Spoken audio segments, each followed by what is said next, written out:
지금까지 우리가 살폈던 말씀, 계속 반복되었던 말씀은 우리가 구원받는 것은 하나님의 은혜로 값없이 구원을 받는다는 그 말씀입니다. 하나님의 은혜로 값없이 구원을 받기에 이 구원받은 일 앞에는 자랑할 일도 없고 오직 감사할 일만 있다는 것입니다. 오늘 계속해서 구원에 대한 설명입니다. 오늘 본문의 28절 29절 말씀을 보면 무엇을 얘기하냐면 구원은 유대인이나 이방인이나 똑같이 임한다는 겁니다. 이제 두 가지를, 이제 구원에 대한 이제 두 가지를 배우는 거예요. 첫째 하나는 구원은 값없이 주신 하나님의 은혜다, 이것을 배웠고요. 이제 또 한 가지를 얘기하고 있어요.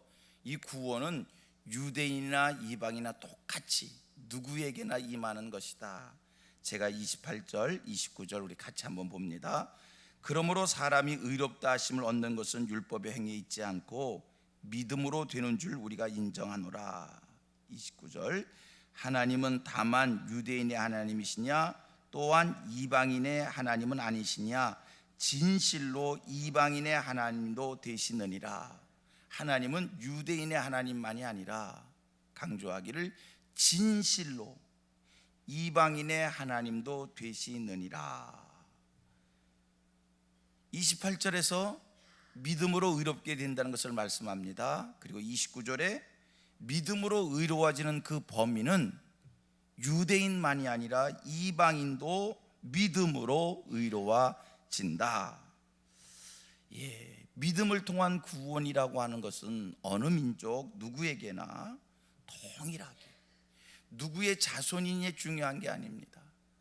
아브라함의 자손도 믿음으로 구원을 받는 것이고요, 이스마엘의 자손도 믿음으로 구원받는 거고, 아브라함의 자손이라 할지라도 믿음이 없으면 구원받지 못하는 거고, 이스마엘의 자손이라 할지라도 믿음이 있으면 구원을 받는다.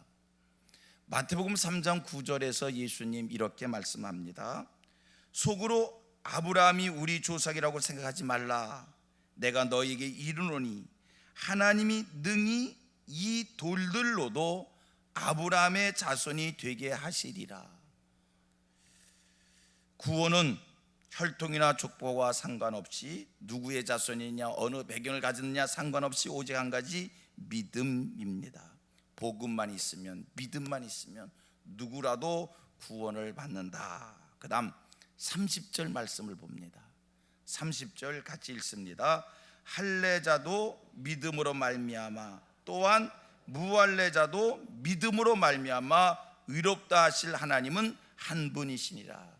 이스라엘 백성들은 자기들이 언약 백성이라고 하는 증표로 할례를 행했습니다. 할례를 받은 언약 백성의 증표가 있는 유대인이어도 무할례자라 할지라도 믿음으로 말미암아 구원을 받는다. 이제 29절의 말씀과 이 30절의 말씀을 함께 엮어서 오늘의 상황으로, 오늘 우리의 형편으로 설명을 합니다. 어떤 사람이 부모, 아내, 남편,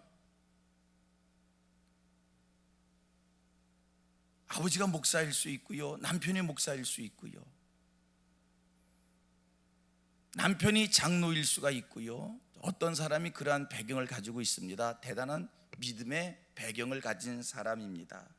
그리하다 할지라도, 목사의 자식이라 할지라도, 장로의 아내이라 할지라도 믿음이 없으면 의로워질 수 없는 것이고, 아내가 철야 기도를 합니다, 금식 기도를 합니다, 헌금을 많이 합니다. 그리하다 할지라도 남편이 믿음이 없으면 의로워질 수 없는 것이고, 오늘 교회 의식 중에 중요한 의식 중에 하나가 세례입니다. 세례를 받았다 할지라도, 세례를 받지 않았다 할지라도, 구원은 세례를 받았다고 구원받는 거 아니고, 세례를 받지 못했다고 구원을 못 받는 게 아니라, 세례를 받았느냐 받지 않느냐 상관없이 믿음이 있으면 구원을 받는 거고, 세례를 받았어도 믿음이 없으면 구원을 받지 못한다는 겁니다. 구원은 믿음에 의해서 되는 것이지 절대로 배경에 따라 되는 것 아니고 형식에 의해서 되는 것 아니고, 구원은 믿음이다. 할례를 받았어도 믿음으로 말미암아 구원받는 거고, 할례를 받지 않았어도 믿음으로 말미암아 구원을 받는 거다. 이게 지금 강조되고 있습니다. 자, 이렇게 설명을 하면 우리는 이러한 질문을 하게 되어질 겁니다. 어떤 질문? 아, 그렇구나. 구원은 오직 믿음으로 말미암은 것이구나 라고 하는 겁니다. 그러면 지금까지 율법을 중시 여겼던 그들, 유대인들, 율법을 통해서 구원을 받는다고 생각을 하고 율법을 붙잡았습니다. 율법에 매여 있었습니다. 율법에 종되어 있었습니다. 그런데 지금 구원이라고 하는 것이 율법을 지켰느냐 지키지 않았느냐 상관없이 예수 그리스도를 믿는 복음을 믿었느냐 믿지 않느냐 이루어진다면, 그러면 율법이 필요 없는 것 아닌가? 율법을 폐해버릴 수 있는 것 아닌가? 이런 생각을 가질 수 있는 겁니다. 그렇지 않겠어요? 31절 말씀은 바로 그러한 질문에 대한 답을 주고 있습니다. 지금까지 구원을 위해서 율법을 붙잡았는데 율법은 구원과 상관없다? 그럼 율법을 무슨 소용이 있는 거냐? 뭐 하는 거냐? 이런 생각을 갖는 그들에게 31절 이야기예요. 31절 같이 봅니다. 그런즉, 다 같이 시작. 그런즉 우리가 믿음으로 말미암아 율법을 파기하느냐? 그럴 수 없느니라. 도리어 율법을 굳게 세우느니라. 믿음으로 말미암아 구원을 받는다 할지라도 율법을 폐기하는 게 아니라 도리어 율법을 굳게 세워야 된다. 오늘 우리가 은혜 시대에 산다고 그럽니다. 우리가 신약 시대입니다. 오늘 우리는 복음 시대에 삽니다. 성도님들 잘 들으세요. 율법 얘기를 하면, 하나님의 말씀을 강하게 가르치면 오늘 성도들에게서 당장 이런 불만스러운 소리가 나옵니다. 지금은 율법 시대냐고, 왜 신앙생활을 율법적으로 하라고 그러느냐고. 성경은 얘기합니다. 우리가 은혜 시대에 살아도 복음 시대에 살아도 신약 시대에 살아도 율법을 파기할 수 없다. 오히려 율법을 굳게 세워야 된다. 우리 같이 고백합니다. 율법을 굳게 세우는 신앙의 자리에 서자. 여러분, 율법을 굳게 세워야 된다. 이게 바울이 가르치는 진리입니다. 왜 율법이 구원과 상관이 없는 게 율법인데 왜 율법을 버리라고 얘기하지 않고 율법을 이렇게 붙잡으라, 율법을 굳게 세우라고 이야기하는가? 분명한 것은 우리가 율법을 통해서 구원을 받는 것은 아니지만, 그러나 오늘 우리의 신앙을 더 경건하게 하고 더 거룩하게 하고 더 온전하게 하는 것은 율법입니다. 자, 우리가 구원을 받았다고 하지만 완전한 구원을 이루는 것은 우리가 하나님 앞에 서는 그 순간입니다. 매일매일의 삶은 구원을 이루어가는 과정입니다. 오늘 성민교회 모든 성도님들, 여기 계신 모든 이들, 주님 앞에 설 때까지 실족하지 아니하고 구원을 굳게 붙잡고 구원을 이루시기를 축원합니다. 빌립보서 2장 12절의 말씀입니다. 항상 복종하여 두렵고 떨림으로 너희 구원을 이루라. 두렵고 떨리는 마음으로 날마다 구원을 이루어 가야 되는 거예요. 우리가 날마다 구원을 이루어 가는 그 일에 있어서 중요한 게 뭐냐? 율법입니다. 다시 정리합니다.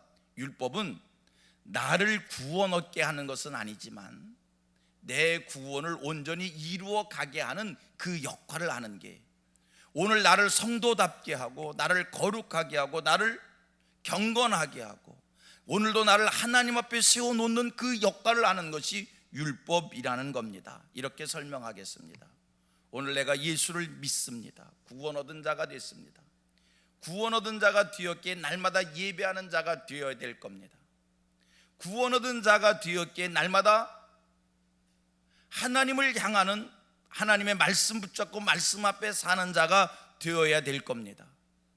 구원 얻은 자가 되었기에 내 모습 속에 성도다움이 있어야 되고 늘 두렵고 떨리는 마음으로 하나님 앞에 서 있어야 될 겁니다. 여러분, 오늘 내가 구원 얻었다고 하는데 예배의 자리에 나오지 않습니다. 오늘 내가 구원 얻었다고 하는데 하나님의 말씀을 범합니다. 하나님 말씀대로 살지 않습니다. 오늘 내가 구원 얻었다고 하는데 하나님의 뜻대로 사는 삶을 하나님 앞에서 두렵고 떨리는 마음을 갖지 않습니다. 그러면 오늘 내가 구원 얻은 이 구원, 두렵고 떨리는 마음으로 날마다 이루어 가야 되는데 이 구원이 언제 내게서 멀어질지, 내가 이 얻었다라고 하는 구원을 언제 잃어버릴지 알 수 없는 일입니다. 이 구원을 날마다 구원 얻은 자로서 이 구원을 내가 확실히 이루려면 날마다 내가 하나님 앞에 있어야 됩니다. 예배 자리에 있어야 되고 말씀 붙잡는 삶을 살아야 되고 두렵고 떨리는 마음으로 하나님 앞에 서 있어야 우리의 구원을 이루게 됩니다. 자, 성도님들, 하나님 앞에 두렵고 떨리는 마음으로 하나님 앞에 서 있게 하고 하나님의 말씀을 붙잡게 하고 하나님을 향하여 예배의 자리에 나오게 하는 그 역할을 뭐가 하는 거냐? 율법이 하는 겁니다. 오늘 내게 율법이 없으면 주의를 범하여도 내 마음속에 아무렇지도 않습니다. 오늘 내게 율법이 없으면 내가 하나님의 말씀대로 살지 않았을 때 두렵고 떨리는 마음이 있어야 되는데 하나님의 뜻대로 살지 못했을 때 두렵고 떨리는 마음이 있어야 되는데 아무렇지도 않습니다. 무감각한 자가 되어집니다. 그러면 오늘 내가 구원받았다고 하지만 두렵고 떨리는 마음이 내게 없기에, 하나님을 향하는 두렵고 떨리는 마음이 없기에 내가 언제 세상으로 실족될지 알 수 없습니다. 율법을 굳게 붙잡고 있어야 성도다워질 줄 믿습니다. 율법을 굳게 붙잡고 있어야 두렵고 떨리는 마음으로 하나님 말씀대로 살려고 하는 간절한 마음이 우리에게 생겨지는 줄로 믿습니다. 여러분, 착각하지 마세요. 은혜 시대에 산다고 하나님의 말씀을 가르치고 말씀대로 살라고 이야기하면 성도들 당장 그래요. 아니, 은혜 시대에 왜 이렇게 율법적으로 교육하냐고, 율법적으로 가르치냐고. 좋아요. 그러면 은혜 시대에 하나님의 말씀 가르치지 않겠어요? 그냥 은혜 시대니까 은혜대로 살아서 마음대로 사세요. 편안하게 사세요. 신앙이 잘할 것 같습니까? 하나님의 말씀을 여러분 지키는 자가 될 것 같습니까?